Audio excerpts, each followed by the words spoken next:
80% of AI projects failed to deliver on their promises. 42% of businesses scrapped AI initiatives in 2024, and that's up from 17% in 2023. So basically, businesses are trying this out.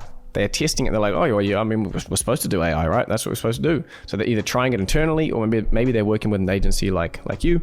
But ultimately, because of the difficulty and the failure rate on these things, they're increasingly scrapping the projects and going, it's not worth it. We don't know what we're doing. No more wasting time on that stuff. It's not ready.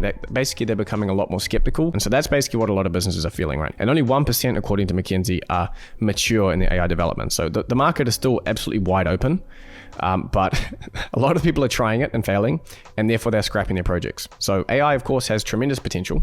We wouldn't be here starting these businesses if we didn't think so. But without expert guidance, it becomes a costly experiment rather than a business transformation. So I'm sure based on the amount of money you guys send out in your invoices, you know how expensive this stuff can be. And when the risk, say they've had one bad experience or two bad experiences, they are very, very risk averse after they've had two of those duds or even just one of them. So they are taking a step back and saying, look, we obviously don't know what we're doing. We're not ready to invest in a certain area unless we've had experts come in and tell us where to do it, which is really the opportunity from. AI projects have a 2x failure rate compared to traditional IT projects. So like we said, it's 80.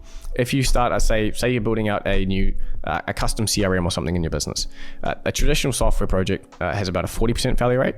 And AI projects have an 80% failure rate.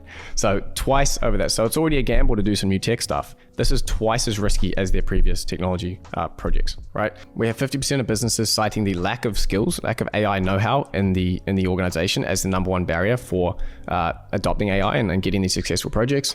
And 34% of them are significantly under-resourced in AI talent. And like I said, we have this disillusionment phase where we're seeing an increase in scrapped AI initiatives year on year, which is not a good sign in some ways, but a good sign if you know how to manipulate it and know how to position your business to make the most of that. And so the result of all of this is that we are seeing a rapid rise in demand for real expertise to help businesses to make this transition, to apply this technology without getting these sort of failed projects over and over and over again, or shooting in the wrong direction completely. So just look at history now.